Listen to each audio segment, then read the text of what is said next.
Normalmente eu dispenso o microfone, o pessoal do fundo ouve bem? Ouve?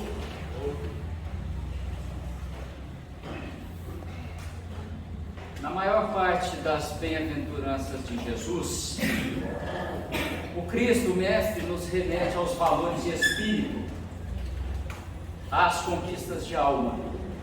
Mas nessa bem-aventurança em específico, ele nos fala de uma conquista diferente, a herança da terra, o que nos suscita algo material. E é sobre esta reflexão que nós percorreremos esta noite. Aqui eu trago duas capas da mesma obra, o livro Paulo e Estevão. É um romance belíssimo, ditado pelo espírito Emmanuel, na psicografia de Chico Xavier, que talvez seja a obra espírita que melhor retrata o cristianismo no seu início, que nós chamamos de cristianismo primitivo. Eu vou trazer para vocês, inicialmente, uma história real, narrada neste livro, nos seus 2 primeiros capítulos. Estamos no ano 34, um ano após a crucificação de Jesus, na cidade de Corinto, localizada na Grécia. A cidade de Corinto era uma colônia dominada pelo Império Romano, o maior império do planeta àquele tempo. E muitos judeus deslocaram-se para esta cidade grega, saíram da Judéia, foram até Corinto, buscando prosperidade financeira. Este nosso Senhor é um destes judeus que migrou para esta cidade buscando sucesso em seus negócios. Há alguns anos atrás, ao tempo dessa história, ele que possuía boas propriedades rurais, as teve tomadas por César, pelo governo romano, em suposta legalidade, moralmente ilegal. Então ele tinha um quinhão volumoso de terras e não as tinha mais. Detinha apenas uma pequena chácara, onde ele residia com 2 amados filhos, Gesiel e Abigail. Esses 2 filhos conheciam todas as letras de Moisés, não conheciam Jesus, mas já tinham no coração a boa nova, as leis divinas. Viviam com amor, com justiça, com trabalho, com caridade, sem ter tido contato direto com Jesus ou algum de seus ensinamentos. E esse homem, neste dia, saiu de sua casinha e estava indo ao mercado. Iria adquirir frutos e peixes. Nesta trajetória, na parte de ida, encontrou um destacamento militar, um grupo de soldados romanos, o povo dominante. E é importante dizer que neste tempo, nesta cidade, havia tido um levante, uma revolta escrava, e os ânimos estavam acirrados. O exército romano estava agitado, violento, e esse homem deparou com aquele grupamento de soldados e pensou: o que farei? Cumprimentarei este destacamento, tentarei passar despercebido.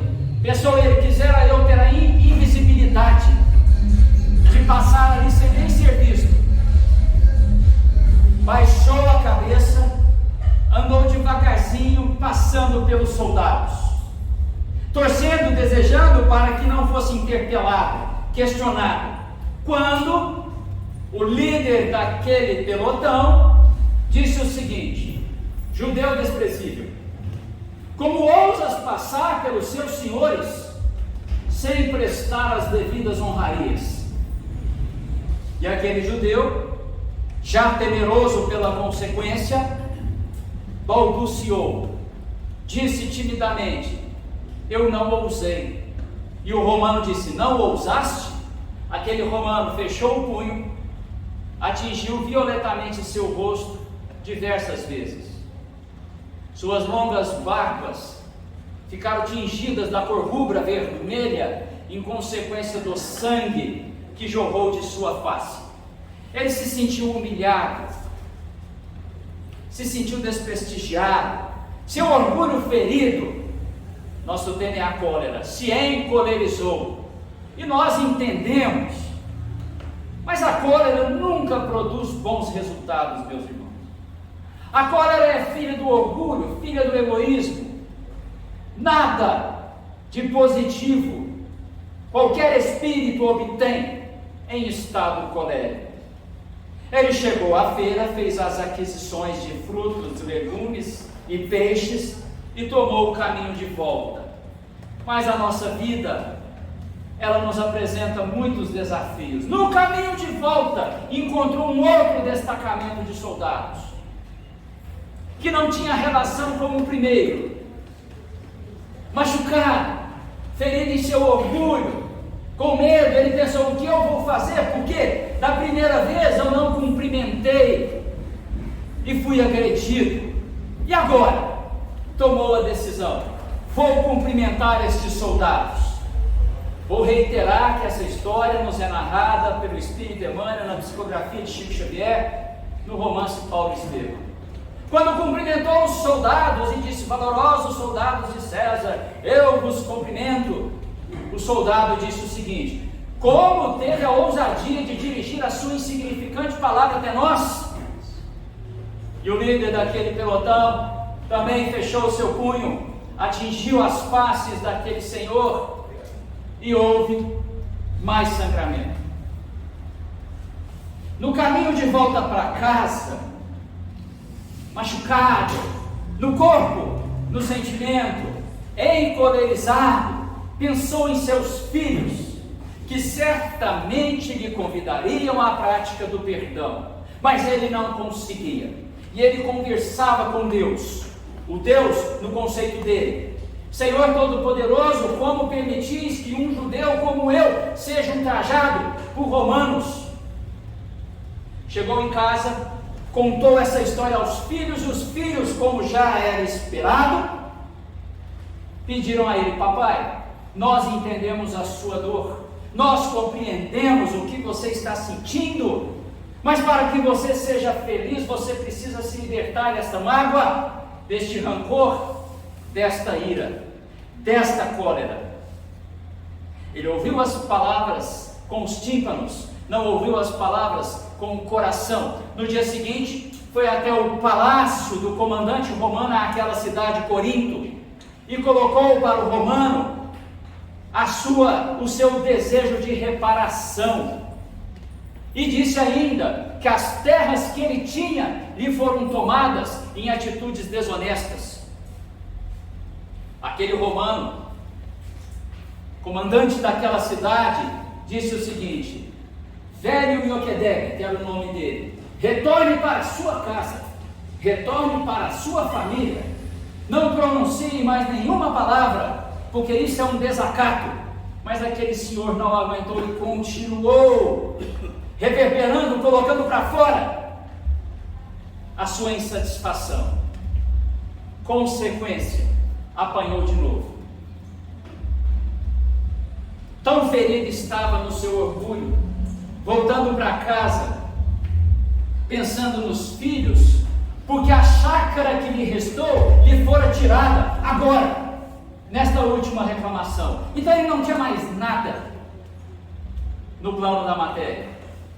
E como dizer isso aos filhos? No caminho de volta, na propriedade rural vizinha à sua, eram terras daquele governador romano. E o que ele fez? Pensou: eu preciso retaliar. Tomou um galho seco, ateou fogo, e aquela propriedade rural mal trabalhada também tinha muito mato seco. Ele ateou fogo e o fogo se alastrou numa velocidade impressionante. Ele acabou de queimar uma extensa propriedade romana. E um escravo muito querido daquele governador morreu, desencarnou, tentando apagar este fogo.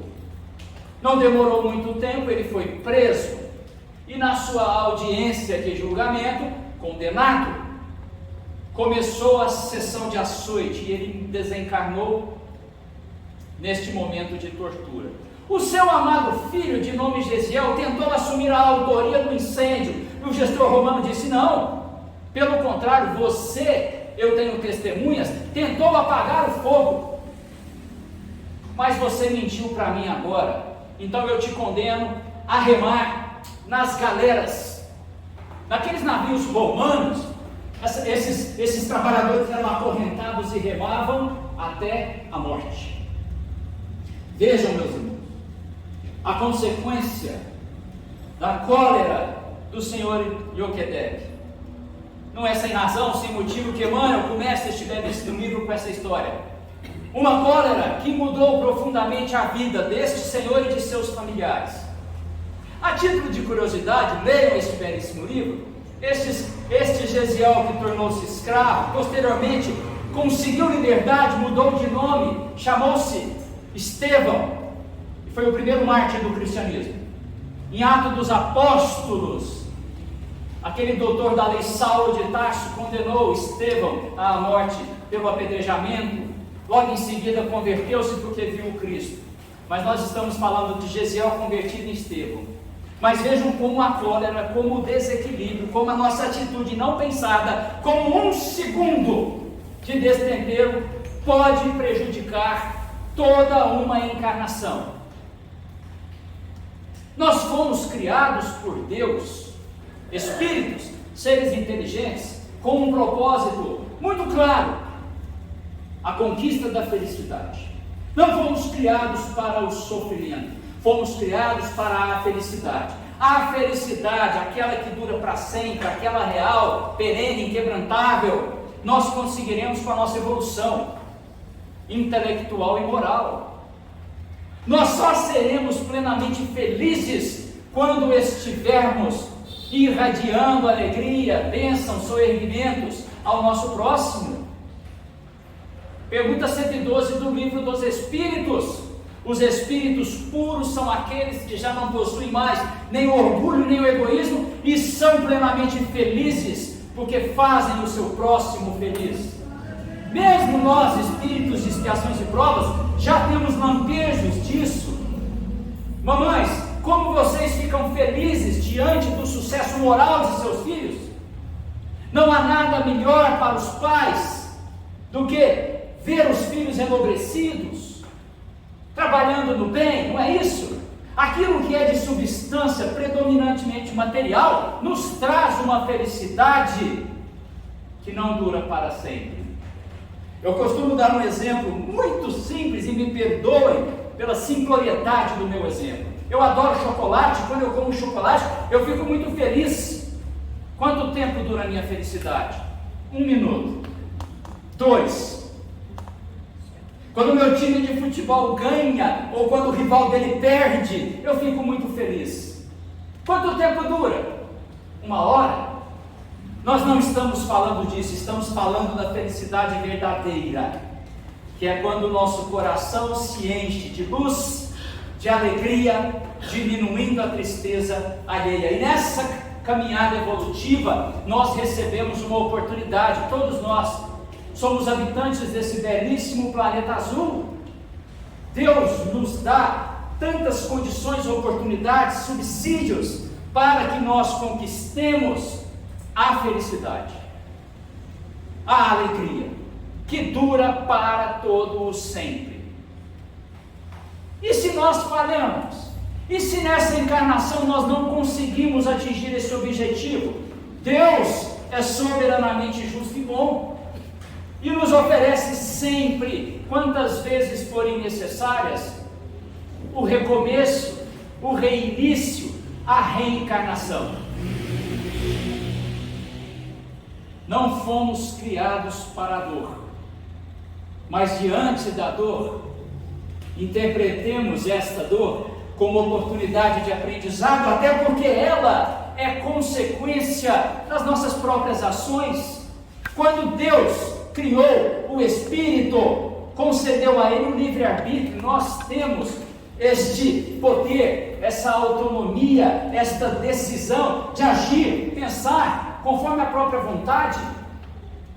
ainda que os nossos corpos sejam constrangidos, castigados, na nossa mente, só o nosso espírito comanda, domina e decide.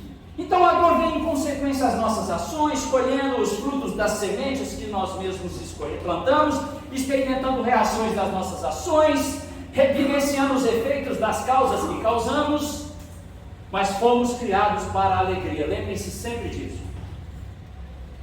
Precedendo, antecedendo essa jornada bendita chamada encarnação, essa belíssima oportunidade, há um planejamento reencarnatório. Os bons espíritos, juntamente conosco, com a nossa concordância, ou com a nossa participação, ou com o nosso conhecimento, delineiam as linhas gerais da nossa vida, que, claro, podemos modificar conforme o nosso livre-arbítrio. Mas há um plano positivo de crescimento traçado para cada um de nós. Então, nós vamos comparar esta vida na matéria, essa encarnação de extremo valor, com a construção desse prédio. Imaginemos, eu não sou engenheiro, então me desculpe a pobreza do que eu vou falar. Imaginemos um prédio enorme, sendo arquitetado. Um prédio que vai consumir centenas de milhões de reais.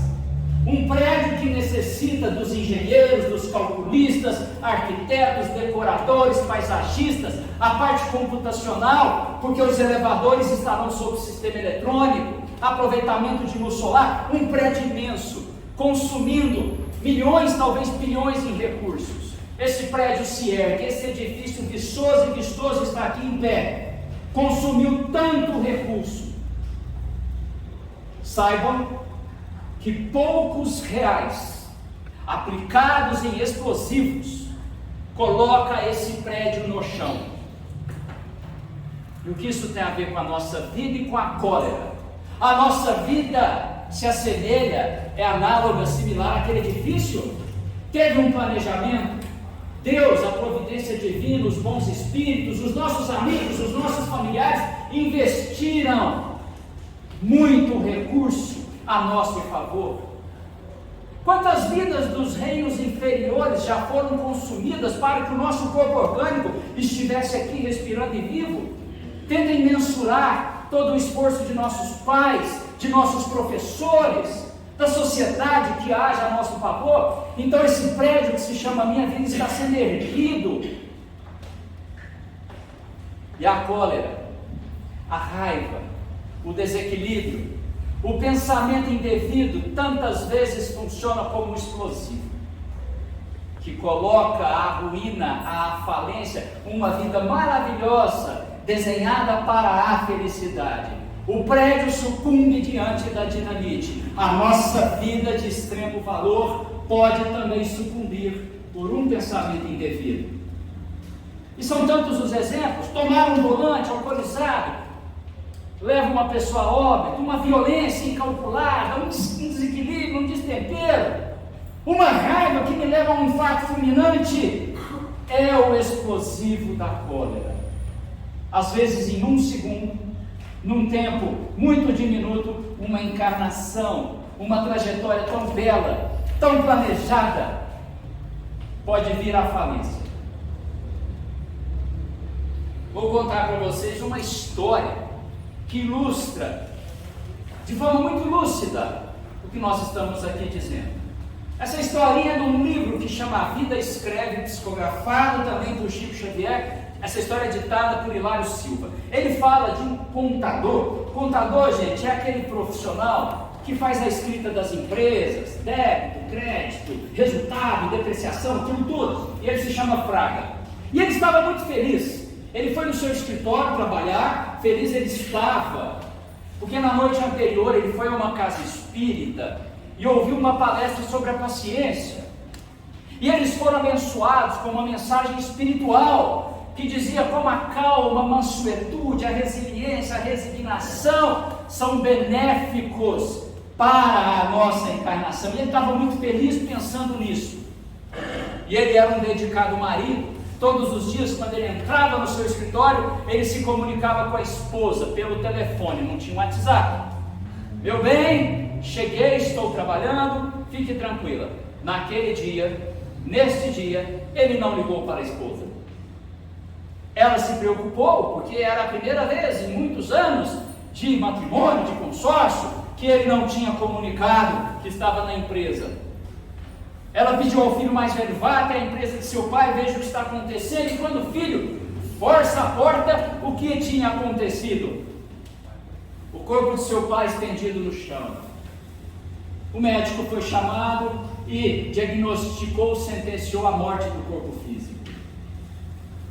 Mas nós somos eternos. A desencarnação nada mais é que o desligamento de espírito e seu envoltório do corpo material. A vida continua. E no velório, no ritual fúnebre, os amigos espíritas comentavam como este homem era bom, honesto, um pai de família digno, morreu no tempo de Deus.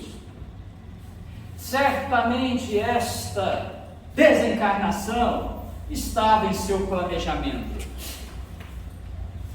Meus irmãos, eu vou contar essa história de novo, um pouquinho mais rápida para vocês não cansarem. A parte introdutória vocês já ouviram. Ele chegou no escritório e tal, não comunicou com a esposa, mas quando ele estava lá no escritório trabalhando, aqui a gente está vendo a cabecinha dele, ele recebeu uma visita.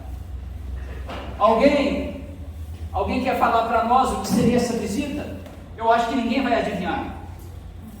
Ele recebeu uma visita de quem? Ladrão. Hã? Ladrão. Não foi. Um anjo? Não foi. É engraçado, porque vocês não têm culpa, poderiam ficar aqui falando coisas a noite inteira, porque eu também não acertaria. Ele recebeu a visita da Dona Mosca. E a mosca entrou no escritório. E essa mosca, graciosa, ela começou o seu balé. Ela voava graciosamente e pousava na cabeça dele. Levantava mais um voo, voava, pousava na cabeça dele. O senhor está muito preocupado, senhor? Está tudo certo? Tudo certo. E a mosca voava e voava e voava, e ele foi se irritando com aquilo, foi perdendo a paciência. É uma história real.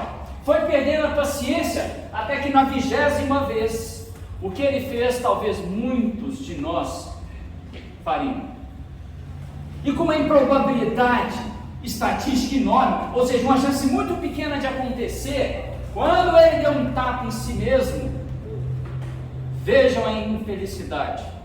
Aquele tapa despretensioso causou um rompimento de um vaso sanguíneo muito importante. Ele teve uma hemorragia cerebral e desencarnou. No outro dia, os amigos espíritas: morreu no tempo de Deus.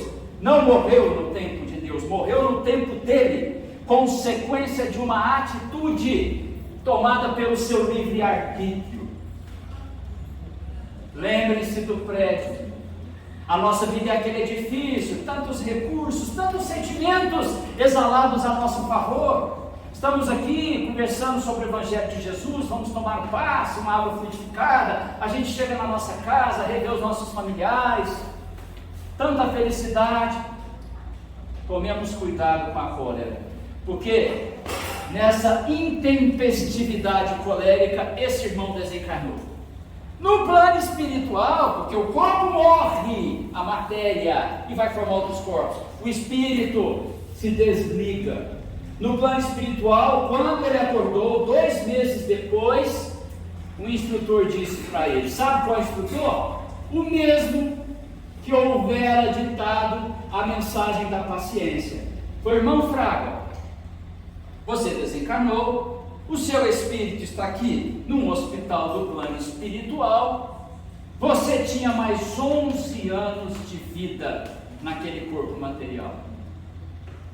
11 anos que foram desperdiçados, que sucumbiram pela sua atitude desequilibrada de cólera. Em maior ou menor grau, quantos momentos de felicidade nós já desperdiçamos por conta da cólera, da mágoa, do rancor? Quantos minutos, horas, dias, semanas e meses nós já ficamos voltados para a parede, pensando naquela ofensa, circulando aquela vibração negativa, desperdiçando momentos felizes. Cada um sabe de si, não há julgamentos, porque o que Deus faz nesse caso? Dá uma nova oportunidade, sempre a chance, a bênção do reinício, porque Deus ama em infinito, como é infinito em todos os seus predicados. Mas é um prejuízo, é um desperdício. Estamos aqui, vejam bem, nós não estamos aqui para encontrarmos o amor. O amor já foi plantado em cada um de nós quando nós fomos individualizados do princípio inteligente. Deus inoculou a semente do amor em cada espírito. Isso está no Evangelho segundo o Espiritismo. Mas nós temos a função de desenvolver este sentimento, de fazê-lo crescer, fermentar o amor, desenvolver as virtudes. E para isso é necessário que tiremos do nosso coração os grandes entraves ao desenvolvimento do amor. Quais são os grandes entraves que o próprio Evangelho conceitua como chagas da humanidade? Eu tenho certeza que aqui muitos sabem. Quais são as duas grandes chagas morais deste planeta de expiações e provas? Vocês estão tímidos, mas acertaram. Orgulho e egoísmo, exatamente para que esse sentimento cresça, para que a gente efetivamente evolua, para que a gente seja feliz, é necessário extirpar o orgulho e o egoísmo. A presença do orgulho naquela história do judeu no ano 34 levou ao seu óbito, à escravidão de seu filho, à orfandade de Abigail, personagem tão famosa na literatura espírita, tanta dor causada. Ele foi humilhado, ele estava em sofrimento, mas nós temos que ser felizes. Emmanuel diz que o perdão é o antibiótico mais eficaz contra as infecções do ressentimento. Vamos aplicar o perdão, vamos ser felizes. Quando somos feridos de morte, o nosso orgulho está machucado, nós emitimos esse raio mortal chamado cólera, que prejudica a nós mesmos e a todos os espíritos que nos cercam, modifica a atmosfera espiritual do ambiente, irradia tristeza. Aqui é uma mera ilustração, a cólera não tem forma, eu enxergo dessa forma, é só uma metáfora. Quando estamos encolerizados, sabe, quando a raiva passa de um determinado limite, aquela explosão, quantas vezes nós descontamos, extravasamos a nossa cólera nos objetos. Como é bom, né? Com raiva quebrarmos um prato, mas prato está muito caro. Um copo, bater numa porta, eu faço isso, totalmente indevido. Cuidemos. Mas quando a gente está encolerizado, a gente também desconta na natureza, mas principalmente, o mais importante, encolerizados, nós descontamos, nós perturbamos as pessoas que nos cercam. Não é verdade? O pensamento já é um resultado, já é um produto. O pensamento é a transformação do fluido que nos circunda. O pensamento modifica o ambiente em que vivemos. Encolerizados, numa velocidade instantânea, nós prejudicamos, nós poluímos toda a nossa atmosfera. A matéria do plano espiritual tem essa característica que Kardec explica tão bem no livro A Gênese, de ser modificada, influenciada sob a ação dos nossos pensamentos. A qualidade vibratória da cólera, da raiva, do rancor, promove mudanças no ar, na atmosfera, no fluido, e torna ele insalubre. O Evangelho diz: se cada um de nós se olhar no espelho no momento da cólera, vai assustar com a própria expressão. Estou aqui só parafraseando o Evangelho segundo o Espiritismo. E é verdade. Nós ficamos irreconhecíveis perante nós mesmos. E se o o próprio corpo, que é feito de matéria densa, sofre essa metamorfose, o que dirá o nosso espírito e aquele corpo que lhe dá forma, chamado de perispírito por Allan Kardec? Quem é a primeira vítima da nossa cólera? Essa é fácil. Nós mesmos. Aí tem uma didática de um bondoso pai que ilustra isso. É muito singelo. Um rapaz chegou da escola, o rapaz tinha 11 anos, chegou da escola com muita raiva de um colega de sala que lhe fez bullying. A história é antiga, eu pus o bullying agora, atualizei o termo. Ele fez bullying. E ele falou: papai, eu não estou conseguindo conter a minha raiva. E o pai falou assim: eu vou te ajudar, meu filho. Pegou uma cartolina, desenhou uma forma de um corpo, levou o menino ao quintal, pregou esse corpo desenhado no papel na parede e deu para o menino, a uns 8 metros de distância, um belo saco de carvão. E falou: meu filho, extravase a sua raiva, atire as pedras naquele boneco. E o menino pegava aquela pedra de carvão, que não pesa nada, e tentava jogar. Quando o saco esvaziou, umas 3, 4 pedrinhas de carvão tinham atingido o muro, provocando alguns rabiscos, mas o corpo dele estava puro carvão. A sua mão, o seu rosto, todos os seus membros modificados pela sujeira do carvão. É a mesma coisa quando nós emitimos pensamentos negativos, quando os nossos sentimentos são contraditórios. As energias que nós direcionamos aos nossos alvos primeiro circulou em nós mesmos. Somos os maiores prejudicados pelo mal que exalamos, pelo desequilíbrio que extravasamos. A primeira vítima somos nós, porque a nossa essência é espiritual.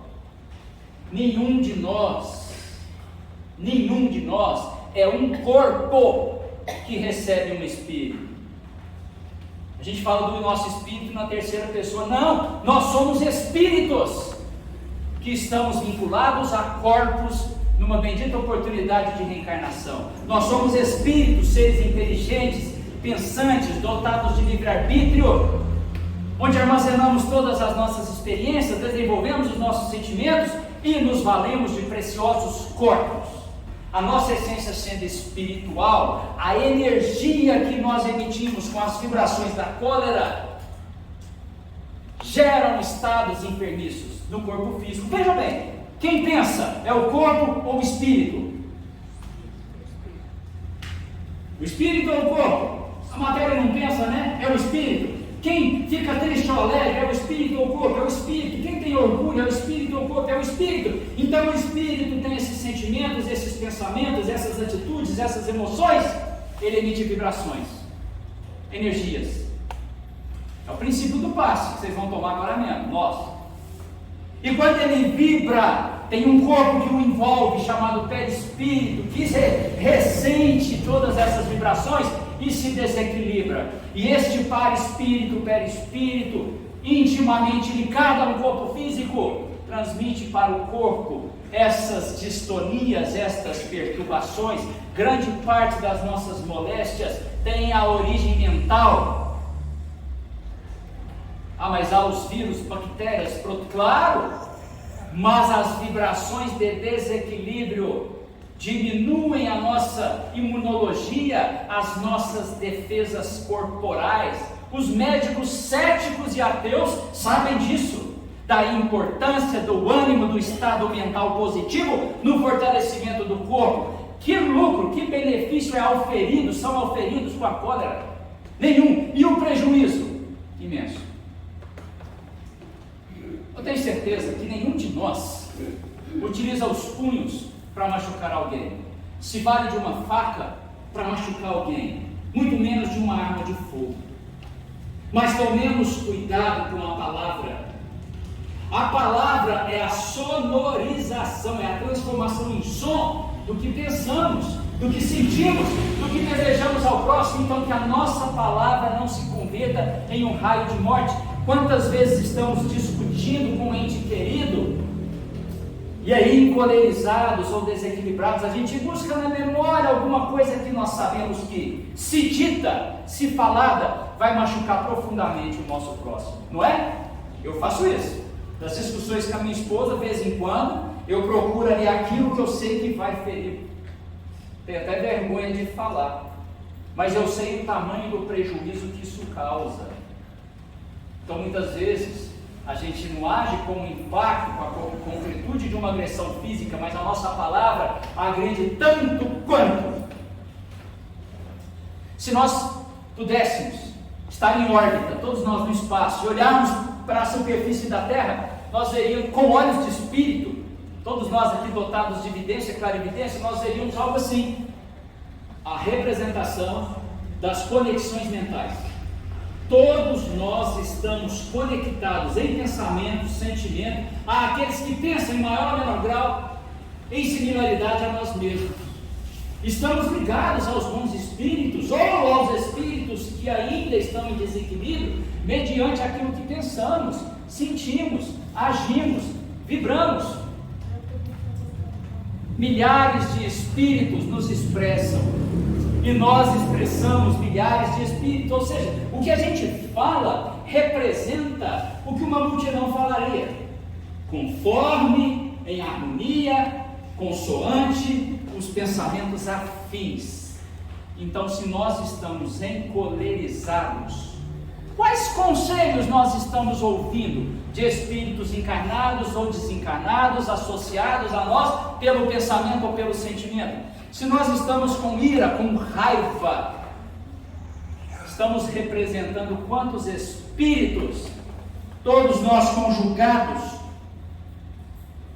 no mesmo padrão vibratório. Encolerizados, nós estamos construindo e empreendendo infelicidade e tristeza. E o pior, quase sempre em maior intensidade aos seres que mais amamos.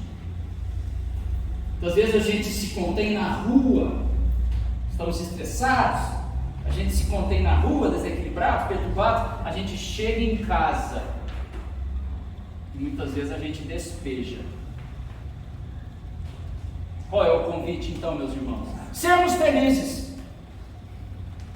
Sermos felizes pela tolerância, pelo exercício do perdão, buscando alegria, compreensão, e entendendo as dificuldades alheias. Entendendo as dificuldades alheias, vou trazer uma historinha de Irmã Dulce. Essa história eu já ouvi de muitos espíritas que trocam o personagem, mas eu fui pesquisar, há um livro já antigo, de um biógrafo, que contou essa história de Irmã Dulce. Esse livro aí chama Os Milagres pela Fé. Irmã Dulce era mantenedora de uma instituição que atendia muitas pessoas em sofrimento, sofrimento do corpo, sofrimento da alma, e ela fazia muitas solicitações de donativos, de doações. Certo dia foi a uma feira, chegou ao comerciante, ao feirante e falou: meu senhor, sou Dulce, participo de uma instituição, venho aqui pedir a sua ajuda, a sua colaboração para aqueles irmãos que estão sofrendo, e nós buscamos confortar. Aquele comerciante, naquele momento, doou a ela o que seu coração pediu, aquilo que ele entendia que deveria doar. Na mãozinha estendida de Irmã Dulce, ele cuspiu. Aquela irmã, impassível, sem desfazer o sorriso fraterno, fechou a mãozinha, colocou no bolso esquerdo, estendeu a outra mão, com muito amor, sem qualquer vestígio de cólera, e disse: para mim, o que o senhor desejava, o senhor já doou, mas o senhor poderia doar para as pessoas que sofrem do espírito e do corpo e que nós buscamos confortar? Isso, gente, se coaduna àquele provérbio hindu. Na Índia tem uma árvore famosa de onde se extrai uma seiva para a confecção de perfumes, e a frase é o seguinte: sejamos como o sândalo, esta árvore, que perfuma o machado que o fere. Se diante da cólera alheia, da intolerância, da recalcitrância, da violência, nós devolvemos equilíbrio e fraternidade, primeiro, nós não nos deixaremos envolver por essas vibrações desencontradas. Segundo, Nós estamos dando exemplo para tantos outros espíritos que estão nos observando e convidando-os à fraternidade. E estaremos também diante daquele que nos agrediu, convidando a uma postura de evangelho. Vamos ter perseverança, vamos lutar, vamos conter essa intempestividade, essas explosões, essas intemperanças que só nos prejudicam, que nos afastam da felicidade. Aquela belíssima borboleta está alçando voos, como se estivesse se dirigindo para Deus, mas antes ela foi uma larva que teve que vencer o casulo para virar borboleta. É o convite que Deus nos faz. Vençamos o casulo da ignorância, do egoísmo, do orgulho, para que possamos ser felizes. E metaforicamente dizendo, para que possamos nos libertar dos entraves da matéria e alçar belíssimos voos em espírito. Fazendo isso, nos assemelhamos às pombas que voam com liberdade, voemos com liberdade de consciência, e não sejamos como a âncora que está atracada no fundo de um rio, no limbo daquele rio. Vamos nos desapegar das questões eminentemente materiais. Vamos usufruir a matéria naquilo que pode proporcionar edificação espiritual. E aí a gente termina com a mesma bem-aventurança que começamos. Porque as outras, a maior parte das outras, Jesus fala dos valores de espírito e aqui ele fala da terra. Tem bons cursos aqui na casa, eu tenho certeza que isso é explorado, porque a terra é um mundo de expiações e provas. E todos os mundos sofrem transições planetárias. A Terra está em transformação, a caminho da regeneração. Nos mundos regeneradores, o mal ainda existirá, mas será dominado pelo bem. Aqueles que diminuírem, abafarem o orgulho e o egoísmo, permitirem o florescimento do amor, serão categoricamente espíritos de regeneração. Poderão continuar aqui com este passaporte evolutivo. Continuaremos vivendo neste belo planeta azul, herdando a condição de persistir na nossa moradia aqui, herdando esse planeta através da nossa própria evolução. Mas para isso, esmaecimento, diminuição do orgulho e egoísmo, de seus filhos degenerados, a ira, o rancor, a cólera. Esse é o convite que o Cristo nos faz. Pessoal, nós terminamos aqui. Alguém quer fazer alguma pergunta? Me corrigir em alguma falha? Fique à vontade. Então, é isso, né?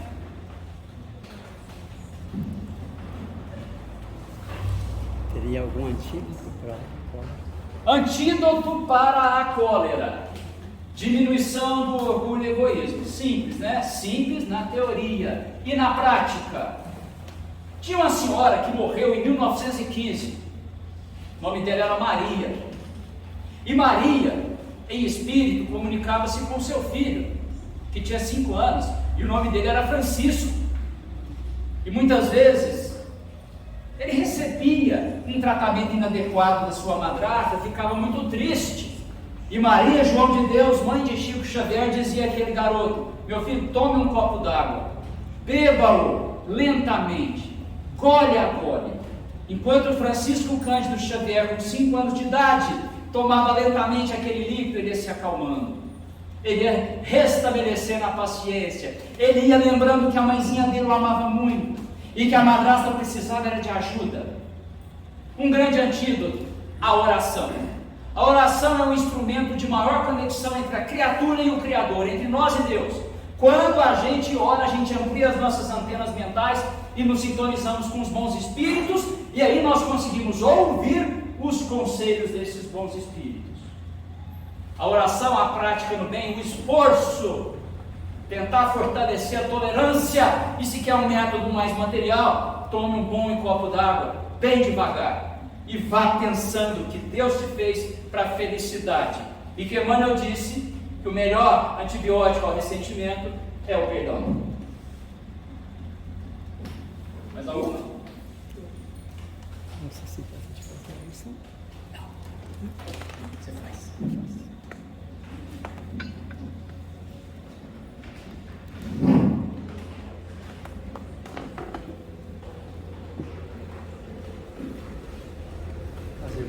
Vamos fazer a nossa prece. Convidar a todos para fechar os olhos, que nos ajuda a concentrar, a sintonizar com as forças do bem, sintonizar com Deus, com a espiritualidade bondosa que nos assistem,